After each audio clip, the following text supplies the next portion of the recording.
বাচ্চা ফেলাই দাও, বাচ্চাটা রাখো না, তোমার আমরা নিমো না। আমি বললাম যে আমি বাচ্চা ফেলাইতে পারবো না, আমার বাচ্চা অলরেডি বড় হয়ে গেছে, এত বড় রিস্ক আমি নিতে পারবো না। তারপর ওর বাবা প্ল্যান কইরা আমারে বরগুনাতে পাঠায় ছেলের কাছে, ছেলেও নিয়ে আসে শুধু বাচ্চাটা নষ্ট করে। যেদিন রুমে আসছি মালপত্র নিয়ে বরিশাল থেকে, হ্যাঁ ওই দিনই আমার ওষুধ খাওয়ায়। আমি বলতে পারবো না আমার হাজবেন্ড আমার সাথে একদিন ঘুমাইছে। আমার হাজবেন্ডের সাথে এই জেলখানা কি বেশি দূরে? দূরে না। অথচ সে আপনার নাম কি, আর আপনাকে কেন্দ্র করে, সজীবকে কেন্দ্র করে যে একটা দুর্ঘটনা ঘটছে, এই বিষয়টা আমাদের একটু খোলাখুলি বলেন। আমার নাম হইতেছে মুক্তা ইসলাম, বাবার নাম রফিকুল ইসলাম। আমাদের বাড়ি হচ্ছে বাকিরগঞ্জ শ্যামপুরে, বরিশালে। আমি বরিশাল ইউনিভার্সিটি থেকে ল কমপ্লিট করছি, মানে লাস্ট সেমিস্টারে ছিলাম। আর ছেলে হচ্ছে, ছেলের নাম হচ্ছে সজীব, পটুখালী মির্জাগঞ্জ বাড়ি, বাজিতা শিশুর বাজার। ও হচ্ছে বরগুনা জেলা কারাগারে বর্তমানে পোস্টিং, ওর চাকরির বছর 2 বছর হয় নাই। তো ওর সাথে আমার পরিচয় হচ্ছে ফেসবুকে পরিচয়। তারপরে কবে পরিচয় হয়েছে, একটু টাইমটা বলুন। ফেসবুকে কবে, অনেক দিন ধরে ফেসবুক ফ্রেন্ড লিস্টে অ্যাড ছিল, কিন্তু কবে যে ওর সাথে ওইভাবে এই কথা, ওইটা আমার ঠিক ডেট তারিখ মনে নেই। তো ফেসবুকে অবশেষে 1 বছর ধরে, দীর্ঘ 1 বছর ধরে ওর লাগে আমার রিলেশন হয়। রিলেশনের পরে ওই 5-6 বার ওর সাথে দেখা করি। হ্যাঁ, লাস্টের বার যখন অক্টোবরের 14, 15, 16 3 দিন ছুটি নেয়। ছুটি নেওয়ার পরে ওই 16 তারিখে আমার সাথে দেখা করতে যায় বরিশালে। দেখা করতে যাও, ওর হচ্ছে খারাপ উদ্দেশ্য ছিল, সেটা তো আমি জানতাম না। তারপরে ওখানে নিয়ে আমি বললাম, আমার ব্যাগ, প্রথমে আমার ফোন নিয়ে যায়, ফোন নিয়ে বলে তোমার ফোন চেক করবো, তুমি সারাদিন অ্যানাদার কলে থাকো, কথা টথা বলো, দেখি তোমার ফোন চেক করবো। তারপর হ্যাঁ, আমার সাথে রিলেশন, আমি ফোনটা ওর কাছে আমি দিয়ে দিছি। তারপর কিছুক্ষণ পরও আমার ব্যাগটাও নিছে। ব্যাগটা নিয়ে আবার কয়, বল দিব না এটা বলতে বলতে তারপরে সন্ধ্যা 7:30 বাজে গেছে, ব্যাগও দেয় না, ফোনও দেয় না। তারপর আমি বললাম যে আমি বাসায় যাবো, আমার বাসায় সবাই টেনশন করতেছে। ওই আমি তো পরীক্ষা দিয়ে আসছি, সকালে একটা পরীক্ষা ছিল, বিকালে একটা পরীক্ষা ছিল, 4টা পর্যন্ত। তারপর থেকে ওর সাথে দেখা করে ঘুরতেছি, কিন্তু ও আমার ফোনও দেয় না, ব্যাগও দেয় না। পরে বলতেছে আমার বাড়ি মির্জাগঞ্জ, তোমার বাড়ি বাকিরগঞ্জ, তোমার আমি ওখানে নামাই দিয়া তারপরে আমি মির্জাগঞ্জ চলে যাবো। তুমি আমার সাথে, আমি তোমার নামাই দেবো, তোমার টেনশন কিসের, তুমি আমার এখানে থাকো। পরে আমি বললাম আমার বাসায় টেনশন করতেছে, আমার বাবার 4টা মেয়ে, আমি বড় মেয়ে, সমস্যা হবে, আমার বাবা মধ্যবিত্ত ফ্যামিলি, অতটা ইয়েও না, তাহলে আমি বাসায় চলে যাবো। এই কথা বলার পরে সে তারপরে ফোন দেয় না। তারপর আমি বললাম কি ভাই, আপনার পায়ে ধরছি, আপনি আমার একটু ব্যাগটা দেন, আমি পানি খাবো, পানি কিনতে তো আজকাল টাকা লাগে, আপনি একটু ব্যাগটা দেন। তারপরে সে ই করছে, তুমি পানি খাবা, ঠিক আছে, তুমি ব্যাগটা আমার হাতে দিয়ে, ফোনটাও পকেটেই ছিল, ফোনটা নিয়ে ওই ভিলেজ পার্কের রাস্তার পাশে যে দোকানগুলো থাকে না, পানির দোকান, কোকাকোলার দোকান, ওই দোকান থেকে এমনিতে ওই ফ্রিজ করা না, এমনি ফ্রিজ ছাড়া পানি, ওখান থেকে নিয়ে আসছে 5-10 মিনিট লেট করে। কি করছে, ও অল্প একটুখানি উপর দিয়ে খাইছে, খাওয়ার পর আমারে দিছে, আমি ওটা খাইছি, মানে আমার তৃষ্ণার কারণে আমি সব খাইয়ে ফেলেছি। খাওয়ার পরে ওখানে ওই সময় একটু মাথা ঘুরাইছে। তারপরে একটু দূরে হাইটা যাওয়া শুরু করছে, ভিতরে রাস্তার উপরে শুয়ে পড়ছি, মানে রাস্তার পাশে শুয়ে পড়ার পরে মানুষ সব দৌড় দিয়ে ভিড় করে গেছে। ভিড় করার পরে হাত চেক করতেছে যে আমি জীবিত আছি কিনা, দেখছে যে না, পাঁচ চলতেছে, জীবিত আছি। তখন বললে মেয়ের অবস্থা খুব খারাপ, শেরেবাংলায় ভর্তি করো।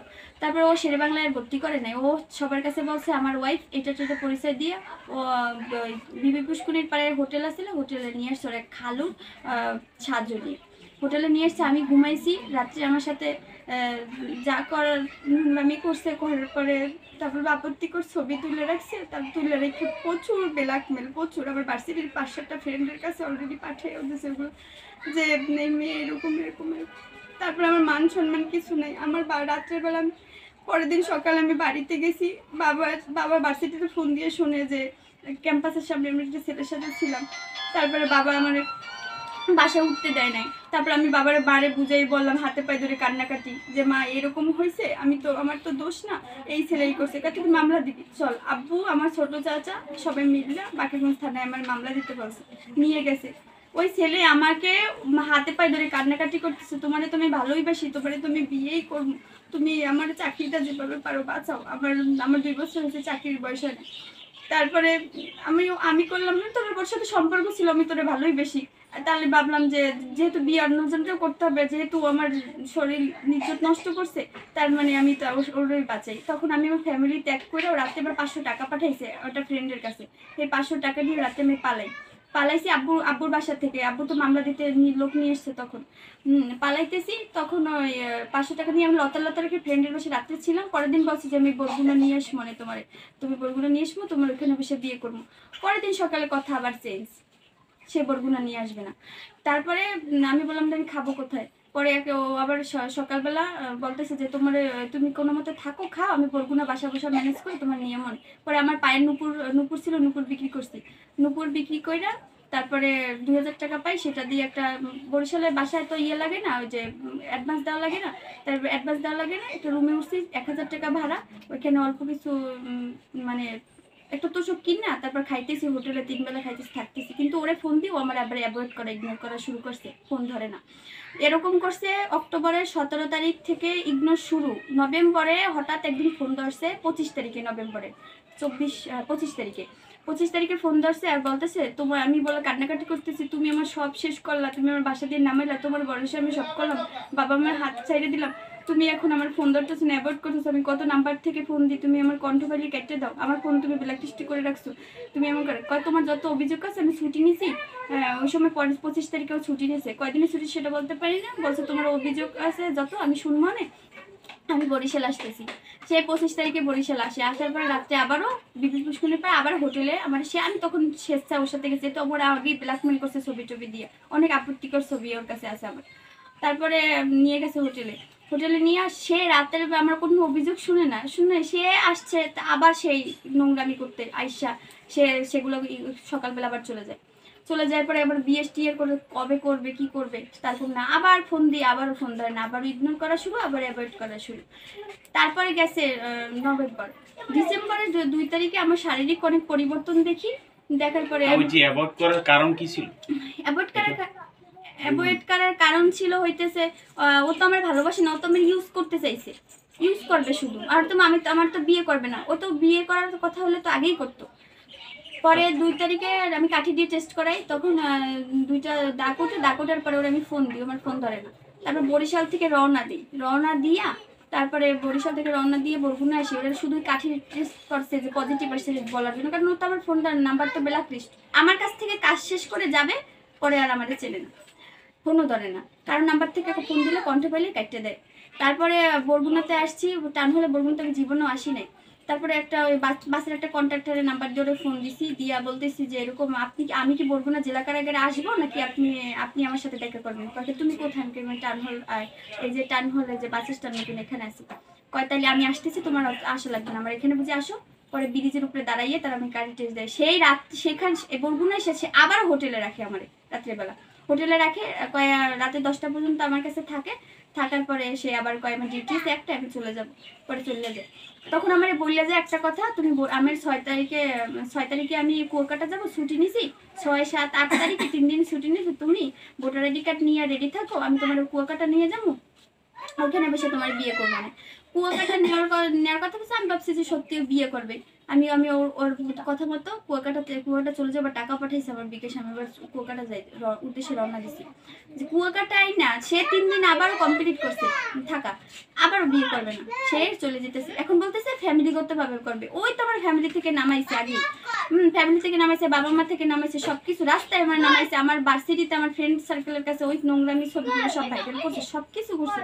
এখন আমার রাস্তায় নামাই বিয়ে করবে না, আবার যাইবে, তখন আমি চেয়েছি রাস্তায় বসে পরে আমি বললাম এখন আমি যে মামলা দিব, তখন আমার পেটে তো বাচ্চা, তখন ভাবছে যে বাচ্চা হইবে, এখন ভয়তে পরে বলতেছে যে ঠিক আছে এখনই বিয়ে করবো। পরে ওর কাছে টাকা ছিল না, ও করলো কি ওই কুয়াকাটা থেকে রওনা দিয়ে বাকেরগঞ্জ আসে, বাকেরগঞ্জ আমার বলছে তো কোনো কাজের অফিস আছে, আমি বলছি হ্যাঁ আছে, আমি বাকেরগঞ্জে আমি কাজের অফিস তো চিনি, বাকেরগঞ্জ যাইয়া তারপরে সে কাবিন করবে 50,000 টাকা। তারপরে আমি 50,000 টাকা কাবিন কাজে বললে টুলে বাড়াইয়া হাজি কুষ্টি করে আমার কাছে টাকা দিয়ে, আমি নিজের টাকা দিয়ে 2500 টাকা দিয়ে ও 500 টাকা দিয়ে 2 লাখ টাকা কাবিন করে ওই নিয়ে বসে বিয়ে করে। বিয়েটা করছে, বিয়ে কইরা আবারও আমার ফোন দিছে কয় বরগুনায়, আমি আবারও বিয়েটা কবে হইছে? ডিসেম্বর 8 তারিখে বিয়ে করে আবারও বলতেছে বরগুনা আবারও গেছি 12-13 তারিখে 17 তারিখে আমি বরগুনা আসছি পরে তখন আবার হোটেলে রাখছে, তখন বিয়ের পরে হোটেলে রাখছি, তখন আমি শুধু আসছি শুধু বাবার ফোন নাম্বার নিতে, কারণ আমি তোর ফ্যামিলি কিছুই চিনি না, ও তো আমার সাথে এতগুলো অন্যায় করছে, এবার একটু আমি আগের থেকে একটু কঠোর হওয়ার চেষ্টা করছি। পরে ওর বাবার ফোন নাম্বার ফোন থেকে যে কোনোভাবে আমি ম্যানেজ করার পরে বাবার সাথে কথা বলি, বাবার সব জানাই, বাবা প্ল্যান করে প্ল্যান করে বলতেছে কি, ওর বাবা আমার বলে যে তুমি বাচ্চা ফেলাই দাও, বাচ্চাটা রাখো না, তোমার আমরা নিমো না। আমি বললাম যে আমি বাচ্চা ফেলাইতে পারবো না, আমার বাচ্চা অলরেডি বড় হয়ে গেছে, এত বড় রিস্ক আমি নিতে পারবো না। তারপর ওর বাবা প্ল্যান কইরা আমারে বগুনাতে পাঠায় ওই ছেলের কাছে, ছেলেও নিয়ে আসে শুধু বাচ্চাটা নষ্ট করে। যেদিন রুমে আসছি মালপত্র নিয়ে বরিশাল থেকে, হ্যাঁ ওই দিনই আমার ওষুধ খাওয়ায়। ওষুধ খাওয়ার পরে সারা পেটে ব্যথার কারণে চিল্লানোর পরে ওই পরের দিন 3টার সময় আমার ব্লাড ছেড়ে দিয়ে আমার বাচ্চাটা নষ্ট হয়ে যায়।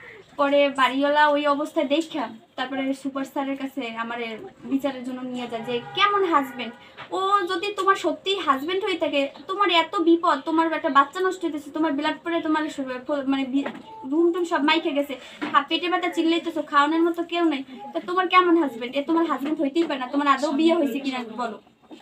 পরে আমি বিয়ে হয়েছে, এরপরে কাগজ দেখাই, মানে আন্টির কাগজ দেয়। আন্টির কাগজ দেওয়ার পরে আন্টি দেখতেছে ডিসেম্বরের 8 তারিখে আর জানুয়ারির 11 তারিখে এখানে আসছে, 1 মাস হয়েছে বিয়ে হয়েছে। তখন আন্টি বলে যে বিয়ে হয়েছে 1 মাস, বাচ্চা পড়ছে এত বড়, তাহলে এই হইলো কিভাবে? এখন তান্ত্রিক সন্দেহ হয়েছে। পরে আন্টি সুপার স্যারের কাছে নিয়ে বিচার দিছে, উনি সাক্ষাৎ বিচার নিয়ে গেছে সুপার স্যার 50-60 জন জেলার সুপার, ডিপুটি জেলার আরো 7-8 জন কারারক্ষী, মনে করেন জেলখানা সবাই ছিল, ভিড় দিয়ে গেছে। এর ভিতরে সুপার স্যার 2 বার মিলাই দিয়েছে। ছেলেরে বলছে তুমি কি মেয়ে নিয়ে খাবাই? মেয়েরে চেনো? হ্যাঁ আমার বউ। মেয়েরে নিয়ে তুমি খাইতে চাও? হ্যাঁ খাইতে চাই। কয়তো তুমি বিয়ে করছো, কাউরে বলছো? কয় না। কয়তো তোর মনের মধ্যে তো শয়তানি বুদ্ধি, তুই তো চাইলে তো করতে পারতি, সবাই জানাতে পারতি, আমরা ভিতরে কোয়ার্টার দিতে পারতাম। সুপারের নাম কি জানেন? সুপার নাম আমজাদ হোসেন ডন, আর জেলারের নাম আমার ঠিক মনে না, সুপারের নাম হচ্ছে এটা। তারপর ওনার সাথে উনি মিলে টিলে দিয়েছে। উনি আমার এমন করে বলছে যে এই মেয়ে কিন্তু আমার বোন, এই মেয়েটা কিন্তু প্রচুর ভদ্র ভালো, এই মেয়েটারে এরকম টর্চার করিস না, তুই তো অনেক খারাপ, তুই এরকম মেয়েটার সাথে করছে, এও তো কোনো না কোনো মায়ের সন্তান, কোনো না কোনো বাইরের বোন, তুই এরকম করিস না, তুই তোর পায়ে ধরছে, তুই মেয়েটারে নিয়ে সংসার কর। তারপরে ওর ভিতরে রুম নিতে বলছে, ও ভিতরে রুম নেবে না। ওরে বলছে কাবিননামা জমা দিতে, আমার রেশন পাবে, সে জমা দিবে না। সে সুপারের কথায়, সুপার যখন হুমকি টুমকি দিছে, বাধ্য হইয়া এইখানে এই যে এই আঙ্কেলের বাসায় এখানে ভাড়া নিয়েছে। ভাড়া নেওয়ার পর থেকে আবারও সেই একই কাজ, খোঁজ খবর নেবে না, বাসায় বাজার কিছু দেবে না, বাসায় আসবে না। আমি বলতে পারবো না আমার হাজবেন্ড আমার সাথে একদিন ঘুমাইছে। আমার হাজবেন্ডের সাথে এই জেলখানা কি বেশি দূরে? দূরে না, অথচ সে